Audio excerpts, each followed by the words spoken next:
So the streets are saying Young Miami might be low-key shading Cassie. And y'all, the timing is real suspicious. Let me break it down. Remember, Cassie took the stand when all that Diddy drama first exploded. She was there for 4 whole days spilling tea about their 11-year relationship, and it was heavy. She detailed some super disturbing things, like being forced into freak-offs, feeling completely powerless, and going through straight up.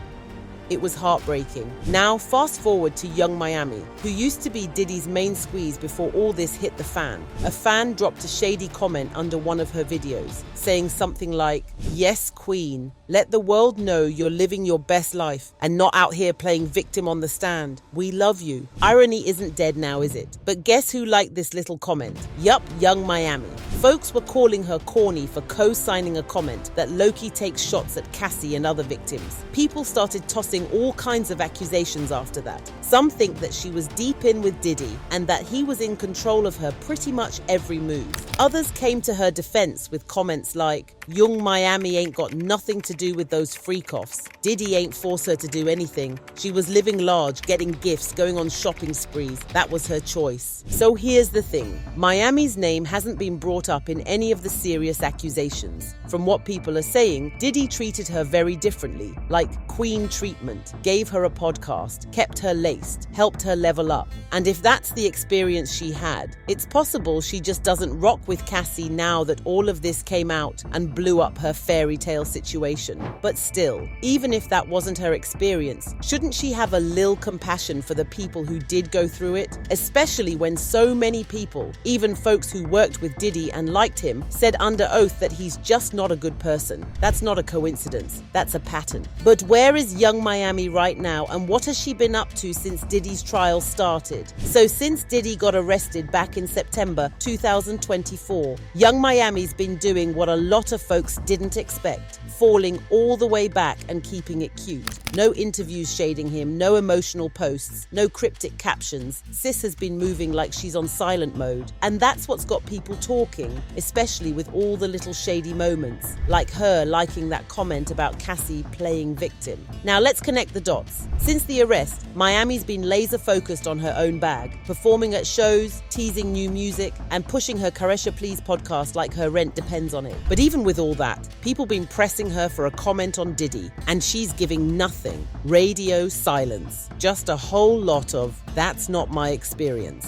So I just felt like I met him in a whole new area, and that wasn't my experience. She said on multiple platforms that she can't speak on those allegations because that wasn't her reality. Basically, she's like, "I didn't see nothing, I didn't hear nothing, and I wasn't there." Let's be real. Young Miami met Diddy during his Black Excellence rebirth era, jet-setting, gifting Birkin bags, turning the city girl into a podcast host, like she was living lavish. So when all the dark stuff started coming out, sis was blindsided, and she's made it clear she wasn't gonna let that mess up her life. She even said, "I had to take a break and focus on me, my career, and my family." Translation, that's his mess, not mine. But you know how it goes. Before you know it, someone made a fake video of a Young Miami fan trying to hand her a baby oil bottle to sign in public.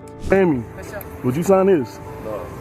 Oh, where you playing? Go ahead. But here's where it gets messy. With all this "I wasn't involved" energy, fans clocked her liking a comment that shaded Cassie for playing victim. Now, that hit different, especially after everything Cassie revealed about those freak-offs and years of alleged during the ongoing Diddy trial. More and more details are coming out about what Cassie endured during her long relationship with Diddy, and it's honestly shocking on every level. We already knew their situation was messy, but this is next level traumatic. Based on recent testimony and multiple witness accounts, we now have a clearer, darker picture of what was really going on behind closed doors. And let me tell you, it's not just hearsay. We're talking about first-hand accounts from people who were there. Cassie and Diddy had a relationship that spanned over 11 years, on and off, and it all started when she signed to his Bad Boy Records label back when she was still a teenager. At first, it probably looked like the dream come true.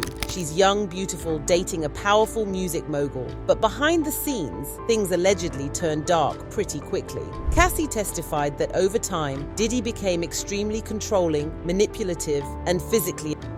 The kind of stuff she described sounds like something out of a horror movie. Let's start with the physical.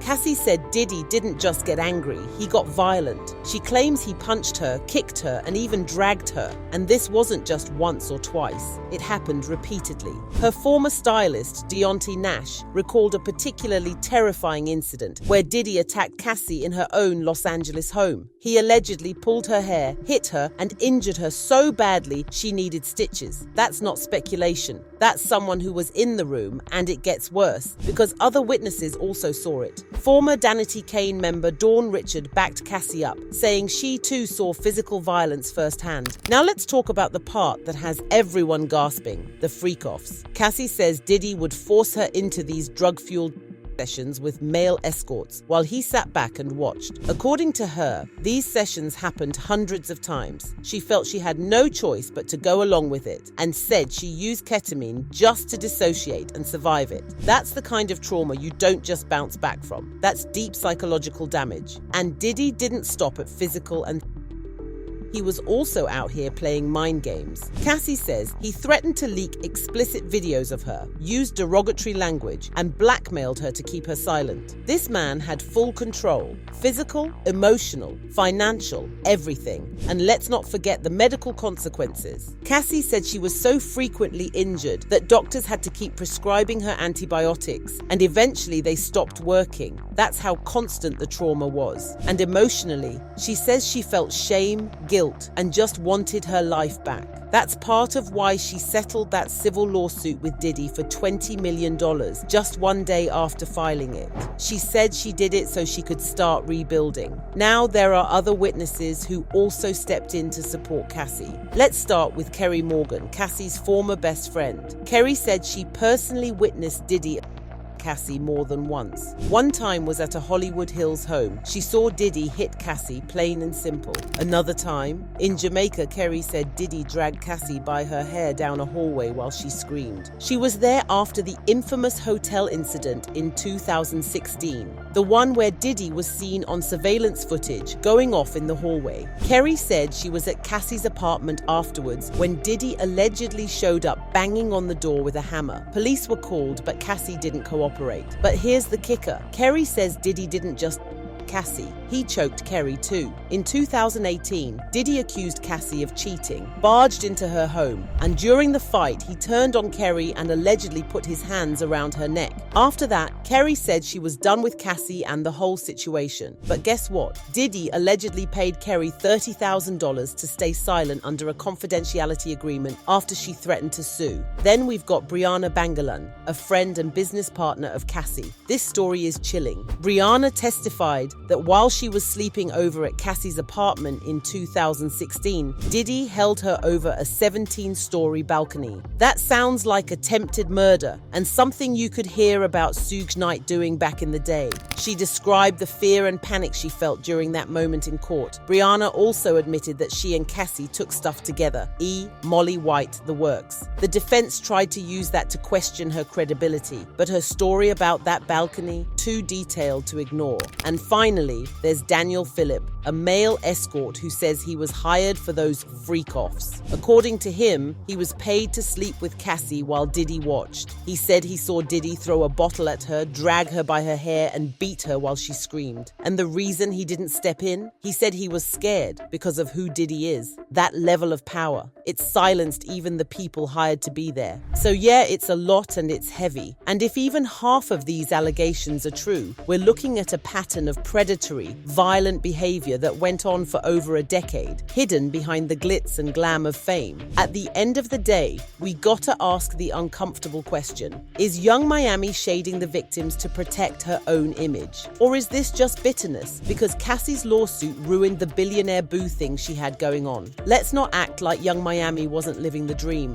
She had Diddy wrapped around her finger, she was glowing, getting deals, building a brand. And then boom, Cassie drops that lawsuit and suddenly Miami has to disappear from the narrative. That got a sting. So what's really going on? Young Miami is trying to move on, reclaim her own narrative, and not get caught up in the storm that's surrounding Diddy. But the internet is messy, and people are dissecting every move she makes, especially when it looks like she might be shading survivors or trying to pretend like nothing ever happened. So was Young Miami being shady or just standing in her own truth? Let's talk about it in the comments, because this one is messy. Do y'all think she was sneak dissing Cassie? Or is this all just social media reaching again?